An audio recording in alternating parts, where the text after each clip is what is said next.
오늘 말씀은 베드로전서 1장 6절에서 7절까지 말씀입니다. 우리 같이 읽도록 하겠습니다.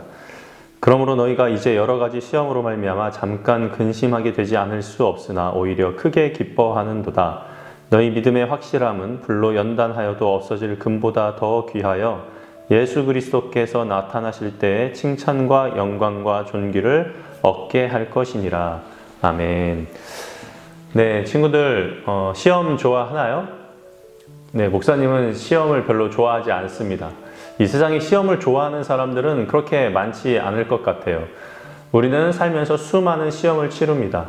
학교에서도, 학원에서도, 그리고 학교를 졸업하고 대학에 갈 때도, 그리고 대학을 졸업할 때도 시험을 치고, 그리고 대학을 졸업하고 사회에 나가서도 시험을 치르게 됩니다. 또 운전면허를 딸 때도 시험을 보게 되어 있죠.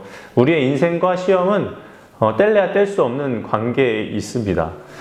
그런데 우리가 학교를 다니고 무슨 학원을 다닐 때만 시험을 치르는 것이 아니라 사실 우리 친구들은 태어날 때부터 시험을 치른 거예요.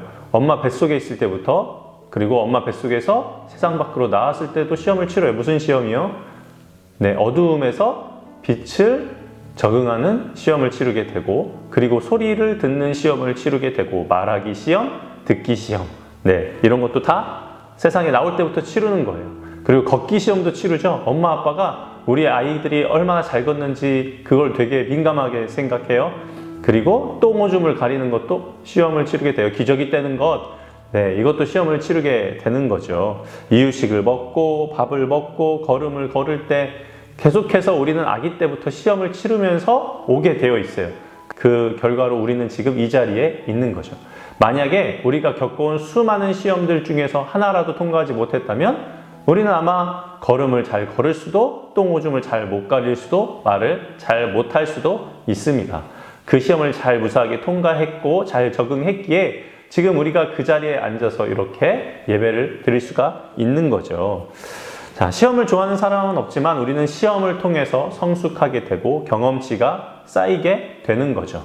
오늘 말씀을 쓴 베드로 사도도 수많은 시험을 치루었습니다. 예수님을 따르면서 때로는 보리떡 5개와 물고기 2마리로 5,000명을 먹일 수 있느냐? 라는 물음에 대한 대답을 해야 하는 시험을 치르기도 했고, 그리고 폭풍을 치는 갈릴리 바다에서 물 위를 예수님처럼 걸을 수 있는가에 대한 시험을 치르기도 하고, 그리고 우상천지인 가이사랴에서 예수님께서 너희는 나를 누구라고 하느냐라는 신앙 고백에 대한 질문도 받았습니다. 시험을 치르게 된 거죠.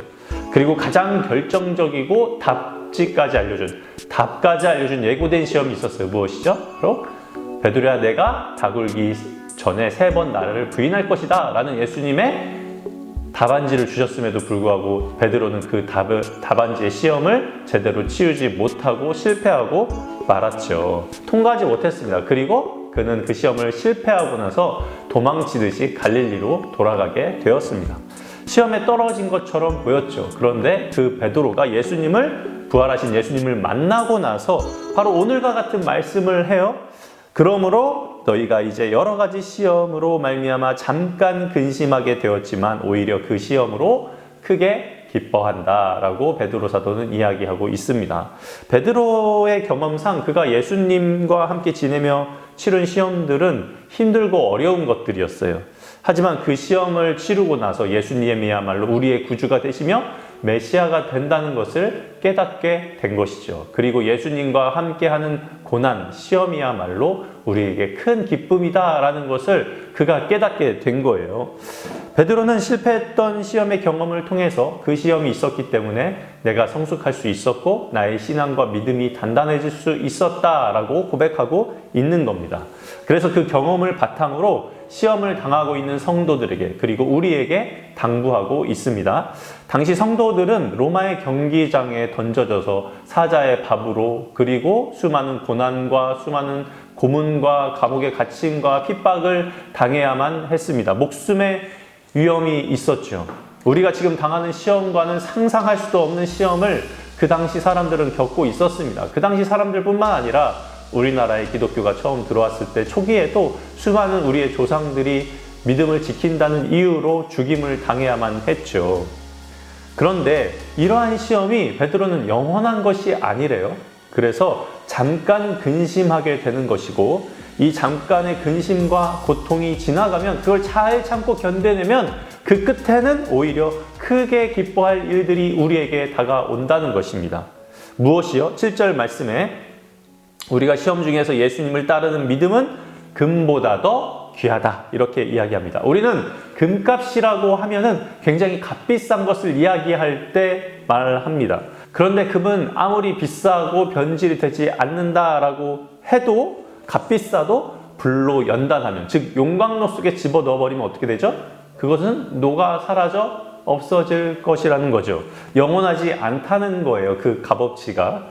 시험 앞에서의 믿음이 바로 이 귀하다는 금보다도 더 귀하대요. 그러니까 세상에 어떤 값어치가 높은 것보다도 우리의 신앙, 우리의 믿음, 시험 앞에서 우리가 참아내는 그 믿음이 더욱더 값지다는 것을 베드로 사도가 이야기하고 있는 것이죠. 왜요?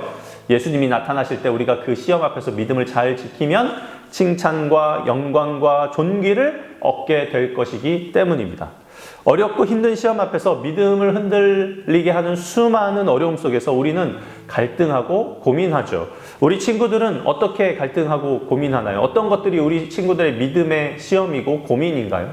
믿음이 없는 친구들 사이에서 나의 믿음을 나타내야 될까 말아야 될까? 아니면 수련회를 앞두고 내가 학원을 선택해야 할까? 수련회를 선택해야 할까? 아니면 예배 시간에 예배를 드려야 할까? 아니면 다른 친구들과의 약속? 아니면 학원을 가야 할까? 수많은 사람 앞에서 식사 기도를 해야 할까 말아야 할까? 다른 친구들은 욕과 거친 말들을 일상어처럼 하는데 나는 해야 할까 말아야 할까? 나에게 피해를 주는 친구에게 복수를 해야 할까 말아야 할까? 이 모든 것들이 나의 믿음에 대한 시험들이 될 수 있다는 것이죠. 그런데 이런 시험들은 영원하지가 않대요. 우리가 당하는 불이익도 영원하지가 않답니다. 내가 믿음을 버리고 선택하는 수많은 유익과 이익들도 영원하지 않고, 그리고 반대로 시험을 당함으로, 그리고 그것을 잘 이겨냄으로 얻어지는 것은 우리가 당하는 불이익과 세상적 이익과는 비교할 수 없을 정도로 굉장히 크다는 거예요. 왜요? 믿음의 시험을 통해 예수님은 우리에게 칭찬과 영광과 존귀를 주실 것이기 때문입니다. 그것은 이 세상이 주는 보잘것없는 유익, 그리고 내가 당하는 시험으로 인한 잠깐의 창피함과는 비교할 수 없을 정도로 큰 영광이 있기 때문이라는 것이죠. 시험 앞에서 우리가 믿음의 길을 선택하는 것은 잠깐 근심하는 거예요. 그리고 어려움을 당하고 잠깐 창피를 당합니다. 예수님을 시인한다면 잠깐 창피를 당하고 잠깐 고난을 당할 수는 있어요. 그렇지만 그것이, 그 고난과 고통이 영원하지 않다는 것이죠. 그리고 세상의 길을 택함으로 인해 얻어지는 유익도 고작 해봐야 인싸되고 돈 몇 푼 더 받고, 그리고 창피함 지금 당하지 않는 정도예요. 그리고 그것도 영원하지 않은 것들이죠. 그런 고난과 고통도. 그렇지만 믿음을 지킴으로 얻어지는 영광은 우리가 이 세상을 살아가면서 타협하며 얻어지는 그 어떤 유익과도 비교할 수 없고 영광스러운 것이고 영원한 것이라는 거예요. 잠깐의 것을 얻기 위해서 세상과 타협하고 창피함을 모면하기 위해서 믿음의 시험을 피하겠나요? 우리 친구들은? 아니면 영원한 영광스러움을 얻기 위해서 믿음의 시험 앞에 주님의 말씀 따라 사는 삶을 살아갈까요? 선택의 몫은 우리 친구들의 것입니다. 내가 예수님의 이름을 시인하는 것도, 아니면 예수님의 이름을 버리고 세상을 선택하는 것도 모두가 다 우리 친구들의 선택이에요. 그리고 그 선택의 결과에 대한 책임도 주님 앞에서 우리 친구들이 져야 할 몫이라는 거죠. 베드로는 두 가지 선택을 다 해봤던 사람이에요. 자기를 위해서 살아도 봤던 사람이고 예수님을 위해서 살아봤던 사람입니다. 그리고 그가 내린 결론은 믿음의 시험에 맞서는 것이었죠. 왜요? 우리가 믿음의 길을 감으로 인하여서 얻어지는 창피함과 고난과 고통도 잠깐이고, 그리고 주님께서 주시는 상과 그리고 영광스러움은 영원한 것이며 없어지지 않을 것이기 때문에 그렇습니다.